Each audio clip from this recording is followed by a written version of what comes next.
Hi, everybody, and happy football night here in East Tennessee.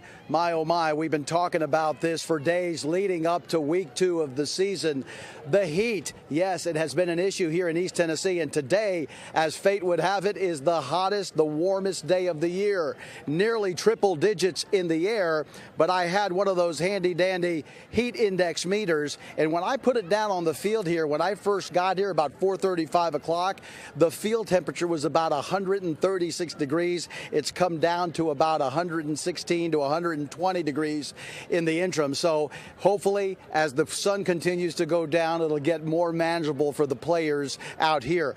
Let's take a look at some of the video from last night. You know, we had a couple games last night, not quite as hot, but it was still muggy here in East Tennessee. I was at Austin East, where the Red Devils were playing last night against the Carter Green Hornets, and I'll tell you, there was some cramping taking place. But one thing they did last night, and something they'll be doing here to take precaution and make sure that the players and the officials and the coaches are safe, are taking these water breaks, about 4 minutes worth of time each quarter, to try to get these guys hydrated and still feeling good throughout the course of the game. And in fact, here at Gibbs High School as well, they've got a cool zone, a tent where the kids could go in and cool off if they're getting a little bit overheated. So they are taking the necessary precautions to make sure that they can play football tonight, but keep everybody safe.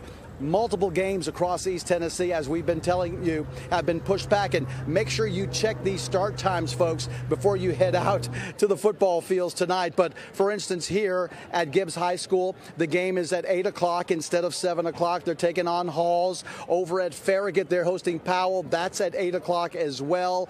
Bearden at Alcoa is 7:30 instead of 7 o'clock. Science Hill is coming into town from Upper East Tennessee. They're taking on Anderson County, and that game is at 8 o'clock as well. Folks, we've got a list of all of the game kickoff times inside our WVLT News app. So, multiple games delayed, but they are playing, and maybe nowhere more intense tonight than over in Loudoun County. It's the 96th edition of the Battle of the Bridge, Loudoun Redskins against the Lenoir City Panthers. Our Paige Dower has a preview. Let's take a look.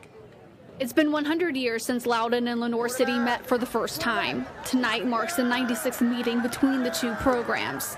Tomorrow doesn't matter. It's all about what happens Friday night, and you know, we call this a legacy game. You are remembered as a football player by how you perform in this game. Loudoun owns the all-time record, 53-42. When it comes down to Coach Zeller versus Coach Herrig, Zeller snagged the last 2 wins. We've known each other for a long time, years back, even before this rivalry, but he knows what I'm going to do. I know what he's going to do, so, you know, it really comes up to the players who's on the field Friday night. Well, a lot of respect for Mike. You know, the last time he was the head coach, he won a few against me. I'm sure he's confident. He knows what he's doing. He's a good football coach, and Lenoir City will be prepared. For the Panthers, it's all about snapping a 4-game losing streak. We're going to have to execute well. They're a big physical team, and they get after it. And we're going to have to match that, and hopefully we get some breaks. The 96th edition of the Battle of the Bridge kicks off tonight at 7:30.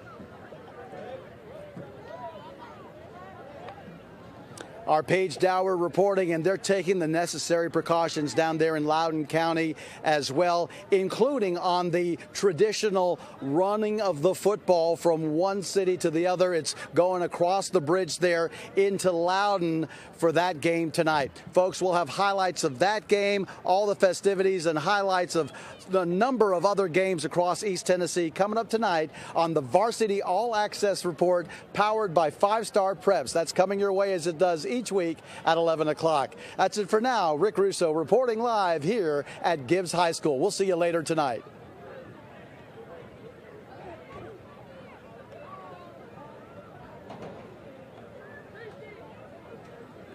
Thank you.